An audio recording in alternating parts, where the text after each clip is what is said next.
The NBA season is almost over, but some historic streaks continue. Welcome to SI Now. I'm Robin Lundberg here with Amy Campbell. Amy, what's your personal best streak? Robin, for more than 7 years, I have not gone a day without having a cup of coffee. And if I did, it would be very unpleasant for me and everyone around me. My streak might be consecutive days I've said LeBron James. Oh, yeah.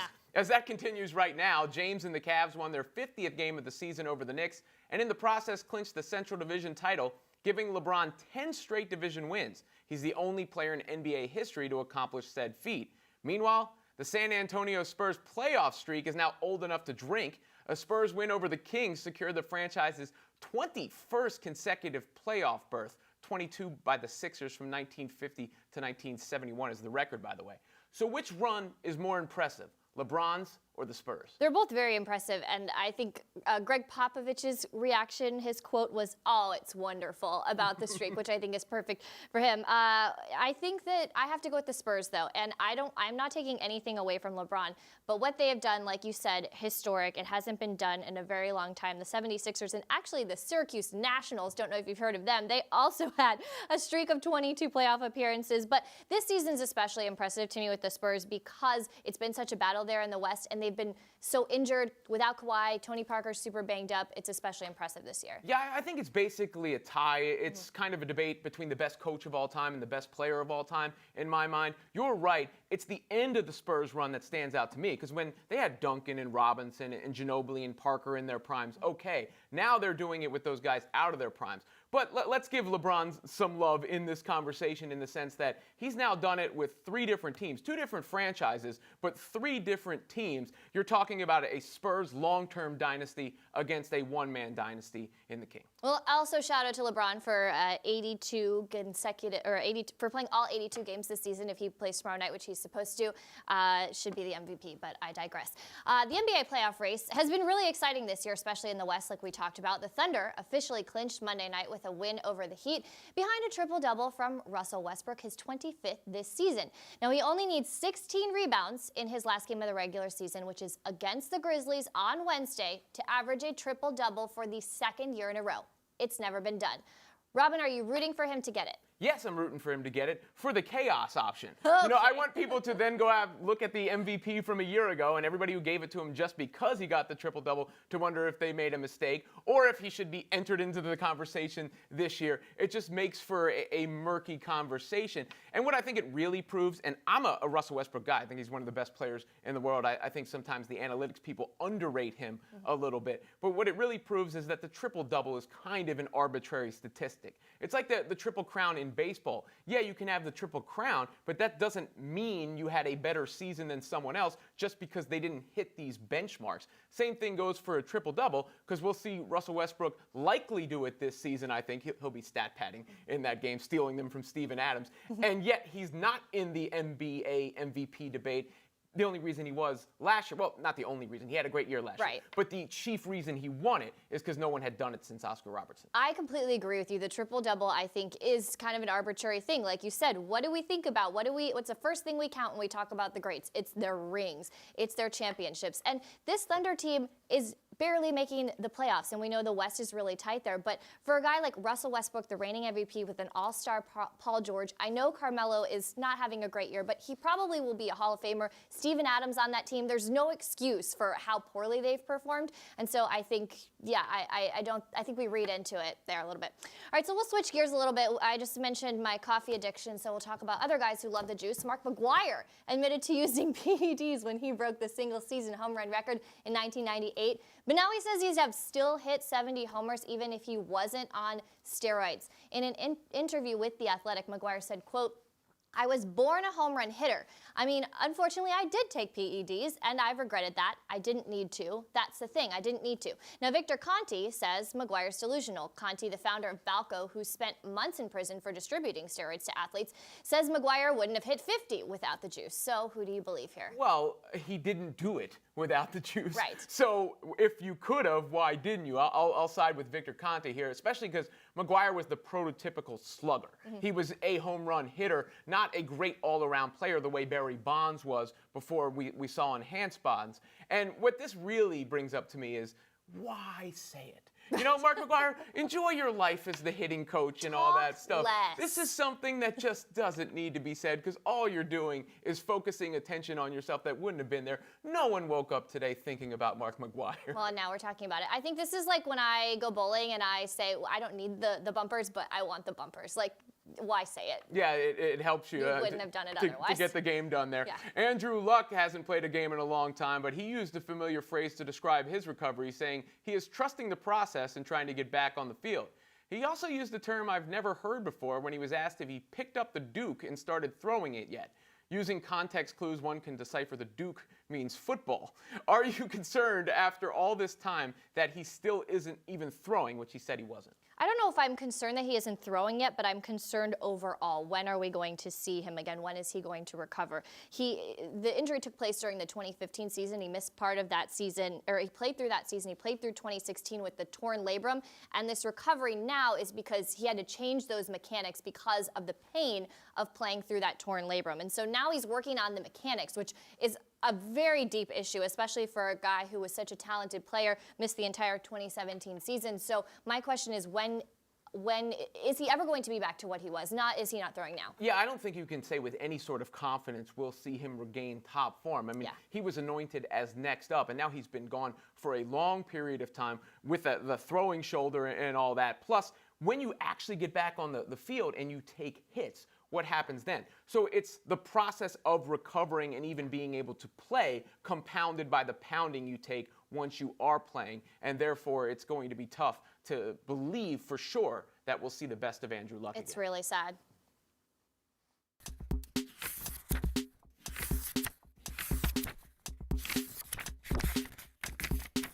The NBA hands out its season awards way too late, so I'm joined by the Crossovers Rohan Nadkarni to give them out when people still care. Rohan, Rookie of the Year, a spirited debate this year, but Ben Simmons thinks the award is his.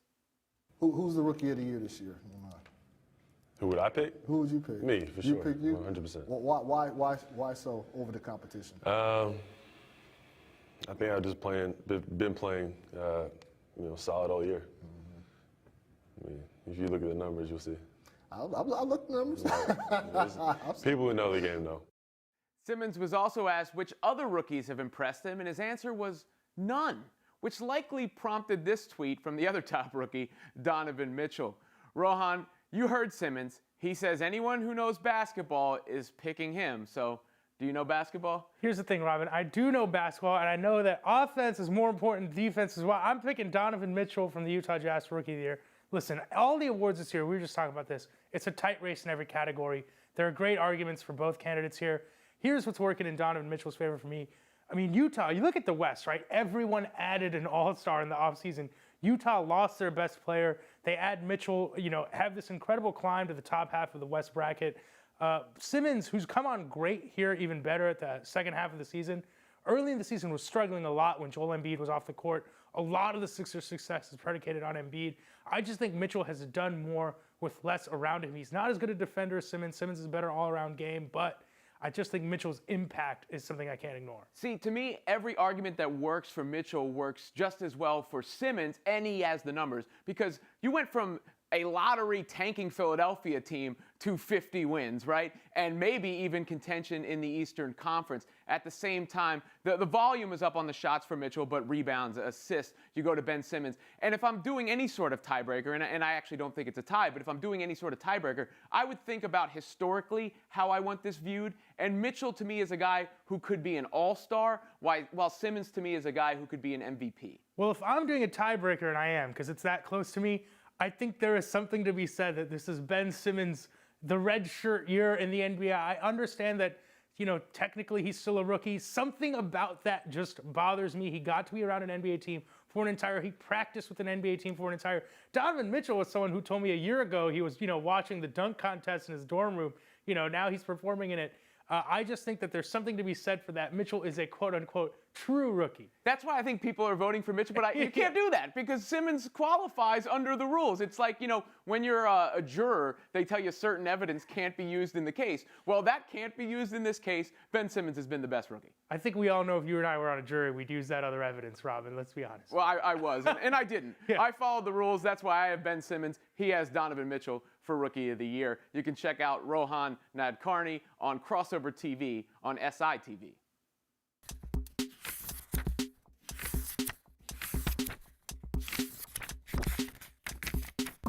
Right now, 9 NBA teams are doing all they can to lose. Benching stars, faking injuries, throwing out lineups that have NBA analysts saying, who?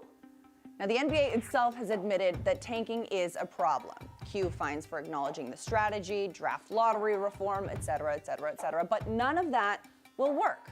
Listen, NBA, if you want to fix tanking, perhaps you should take a page from another league.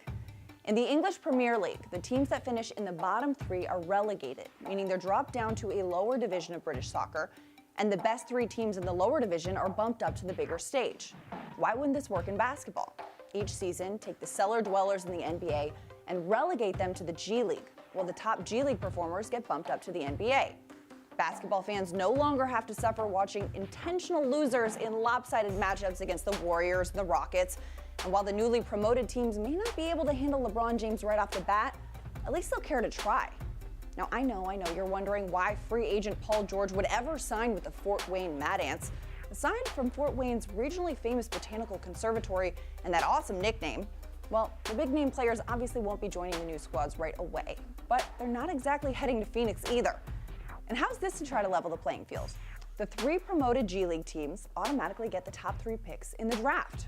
A reward now for winning instead of what's currently a reward for losing. Now, if you're the NBA, there's also a financial benefit to the added exposure the G League would receive. I'd watch the team slated to play my Clippers next year, and I'd also watch Devin Booker go for 100 against the Westchester Knicks. And tanking is no longer a problem. Now, is this a perfect solution? No, there are definitely still some details to iron out. For example, what happens to the salary cap for teams whose players currently make $26,000 per year? But is this a conversation worth having? Absolutely. Now, clearly, these late season snooze fests would be a bit more competitive if teams were fighting to stay on the NBA stage as opposed to slipping into a pool of lottery balls.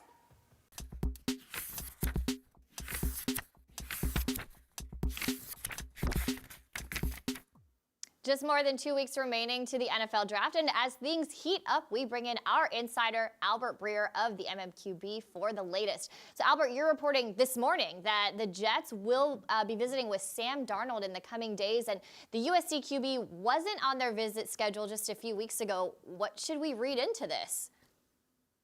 Easy thing to read into this is that maybe Sam Darnold isn't such a sure thing to go first overall. And I think the assumption has been over the last couple of months that Darnold was going to wind up the first overall pick to the Cleveland Browns. And this tells me that the Jets are now preparing at least for the potential that Sam Darnold could fall to them at number 3, which seemed completely impossible as recently as maybe 2-3 weeks ago. So right now, I think the Jets are doing what they can just to be in a position where if he were to fall to 3, they are sure about him. They do like him a lot. Obviously, they've considered Baker Mayfield and Josh Rosen as well. But maybe this tells us a little bit more about where league perception is right now about what the Browns are going to do at number 1. And maybe that Sam Darnold isn't such a sure thing to go first overall after all, and that Josh Allen from Wyoming is still in the mix there. Gosh, it almost seems like the more time goes by, the more teams overthink this. But let's talk about that number 1 pick. The latest rumblings surrounding what Cleveland might do is we're hearing a lot of Josh Allen there, like you just said. Is that real? What are you hearing? Well, I go back to like November and December where, talking to people who knew John Dorsey said that this is really his type of quarterback. And it makes sense. If you look at the guys that he had in Green Bay over his time there, Brett Favre, Aaron Rodgers, the guy he drafted last year, Pat Mahomes, guys who have a lot of physical ability and can push the ball downfield. Obviously, also being in Cleveland, an ability to throw the ball through the wind and throw the ball in the elements is a factor as well. And so I think Josh Allen was always a possibility here and always made sense because of the guy who's making the call here and the general manager, John Dorsey. The question now becomes whether or not they actually pull the trigger. I'd still say, if you ask me right now, put a gun to my head, I'd probably still say Sam Darnold's the favorite to go first overall, but I'm a lot less sure about that than maybe I was a couple of weeks ago. And it certainly does seem that they have taken a liking to Josh Allen, which, again, a lot of people who know John Dorsey really, really well predicted they would a few months ago. And a lot of people who know John Dorsey really, really well have told me over the last few days that they are considering doing. It definitely makes sense if you consider Dorsey's track record, and maybe a good way of predicting the future is looking to what has been done in the past. I don't know. Let's talk about the Patriots, though. I know you're very tied in there. So after dealing Brandon Cooks, now they have 2 first-round picks, a slew of others. The noise is growing that they may trade up and potentially find a successor for Tom Brady. What can you tell us about this? My sense is there may be one quarterback that they really view as a true franchise guy, a guy that they'd want to build around and maybe sell the farm for. And I'm not sure who that is. My feeling is that it's probably Baker Mayfield. But I think at the end of the day, the cost of going up and getting one is just going to be too rich. Here's the other thing you got to remember here too, Amy. Besides the fact that they do need to find a successor for a 41-year-old quarterback in Tom Brady, and Jimmy Garoppolo is no longer there, there's also the fact that there's a dearth of young talent on the roster in general. If you look at the roster and try to find guys who are building blocks under 25 years old, what do you have? Trey Flowers, maybe, the center, David Andrews. There's just not a lot of young talent on the roster right now, which sounds crazy because they were in the Super Bowl a year ago, but they really need to build numbers into the younger portions of the roster. They don't have a lot of guys who are on rookie deals who are building blocks now, and you look over the last couple of years, they haven't had first-round picks. 2 years ago, their first-round pick was gone because of Deflategate. Last year, they traded their first-round pick for Brandon Cooks. And so they really need to build up the younger part of the roster. And now they've got 4 picks in the first 64 to do that with. So I think you're balancing maybe some quarterbacks you really like versus the fact that you really do need to build up the roster. And there are some deficiencies there. And you really could use numbers and young talent coming in. And the number of picks you have now affords you the ability to do that. All right, we're tight on time, but real quick, I want to ask you about Johnny Manziel. We know he's been trying to get back into the league. Bleacher Report's Mike Freeman saying there is NFL interest, and some execs think his potential is off the charts. Are we going to see him on an NFL roster? I think if the Johnny's got a couple things going for him. All right, number one, he's willing to do whatever it takes to put himself in front of scouts, and I think that's really appealed to NFL teams. He went to the University of San Diego Pro Day. Those scouts weren't there to see Johnny Manziel. They were there to scout the kids who were working out there, but that was a creative way to get himself in front of those scouts. Same thing when he went to Texas A&M Pro Day. Now he's doing the Spring League. He says he's willing to go to Canada. Remember, these are things that other quarterbacks who were highly drafted, highly thought out of coming out of college, who performed as NFL players, weren't willing to do. You didn't see Robert Griffin doing this. You didn't see Tim Tebow doing this. You didn't see Colin Kaepernick doing this. Johnny's acting with a certain level of desperation. So that's one thing he's got going for him. The other thing, he's willing to come in as a guy who's going to have to work his way onto a roster with nothing guaranteed. So I think having those two things gives him, at least some marketability as a free agent player. I'm still not sure that an NFL team is going to give him a shot because he's broken a lot of trust over the course of the last few years. So there are a lot of teams that are going to look at him and just not believe him, when he tells them that he's straightened up and that he's a different person right now. But I do think that the fact that he's acted with this sort of desperation over the course of the last couple of months has opened some eyes and may open some opportunity for him, whether it's this year, a year from now, whenever it comes. I think eventually he'll get a shot on an NFL roster. The timing, I'm a little less sure of. Always a pleasure, Albert. Thanks so much. You got it, Amy.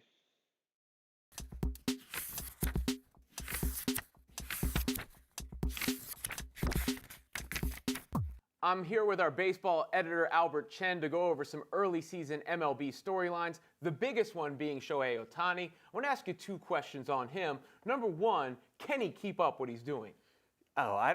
Can he keep it up? I mean, look, he's not going to, every time he goes to the mound, he's not going to have a perfect game going into the late innings. I don't think that. But man, I mean, now we're kind of like resetting our expectations. Can he be a guy who wins the Rookie of the Year award, is a Cy Young candidate, and oh, by the way, also hits 25, 30 home runs at season's end?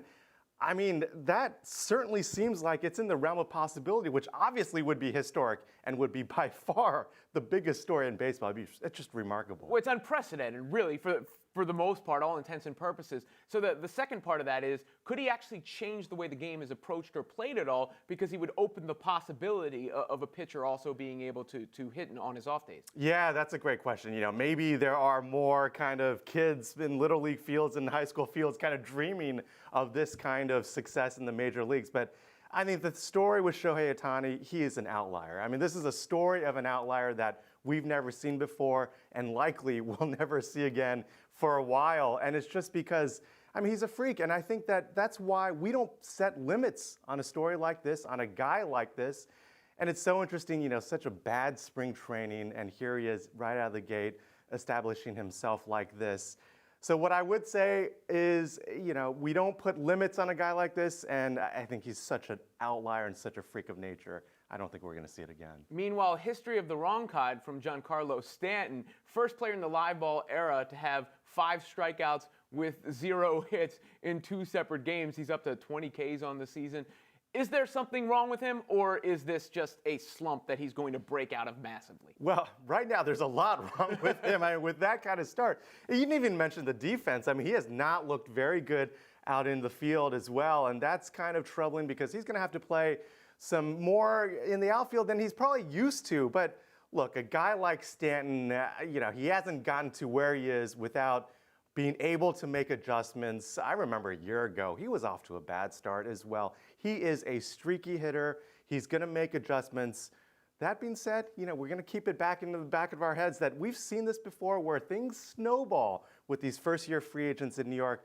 But I think Stan will be just fine. It could extend for a few more weeks, maybe a few months into the summer, but he'll be fine. The other team in New York might be planning an April parade because the Mets are off to a better start than the Yankees. Is there any way that they can sustain that and actually be the better New York team at the end of the season? Oh, absolutely. I think if there's two kind of dynamics we underplayed was the AL East, assuming the Yankees would run away with it, I think the Red Sox are better than expected. And the Mets, I think the gap between the Nationals and the Mets clearly is just not as big as everyone assumed. I think, and it's all about the pitching. I mean, you got Thor looking tremendous, DeGrom looking healthy, and Matt Harvey. I mean, look, this is a guy who we always wondered what they would get out of him going forward, and he doesn't need to be that ace. Matz has been really good, and now they're going to get Zach Wheeler back, and it's this dream 5 aces in the rotation.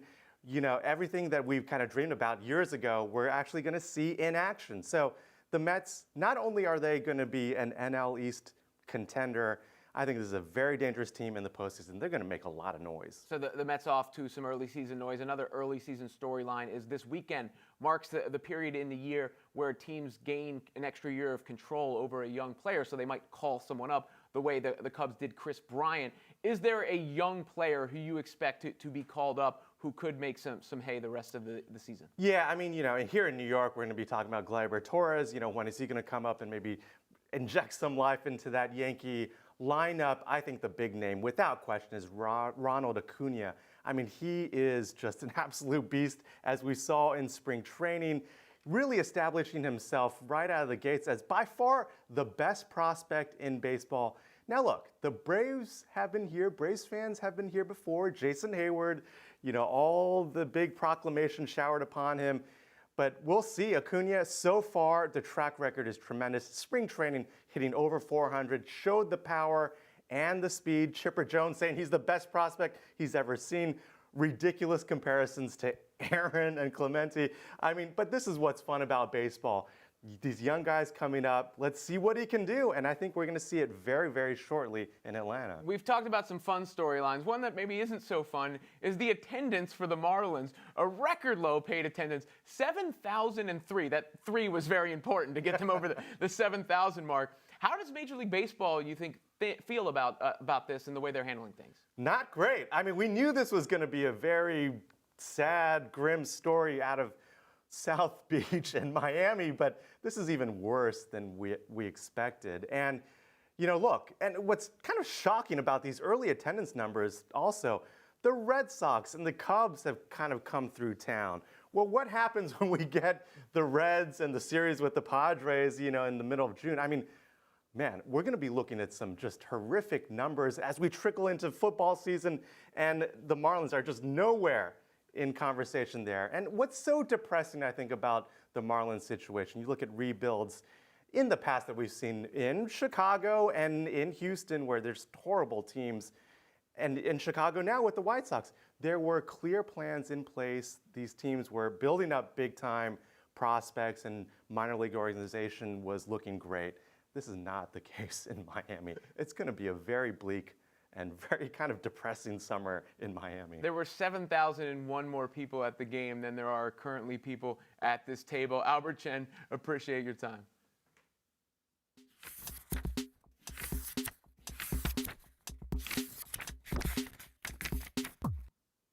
Rumblings of a growing rift between Bill Belichick and Rob Gronkowski have been swirling, and we now may know the reason why. According to the Boston Herald, Belichick chastised Gronk in front of players for being a TB12 client and working with Tom Brady's trainer, Alex Guerrero. Robin, who looks worse here, Belichick or Gronk? Well, I actually don't think this is a Gronk versus Belichick story. This is a continuation of the Belichick versus Brady story, and only adds more fuel to the fire of the rift being there between the coach and quarterback, often considered the best duo of its kind in NFL history. That'll do it for us here on SI Now Live. We'll be back tomorrow, 10:30 a.m. Eastern. In the meantime, check out SI Now Live on Twitter for the latest videos and updates. You ever done the TB12 method? Not yet, but maybe. No, I would stay away. Nope.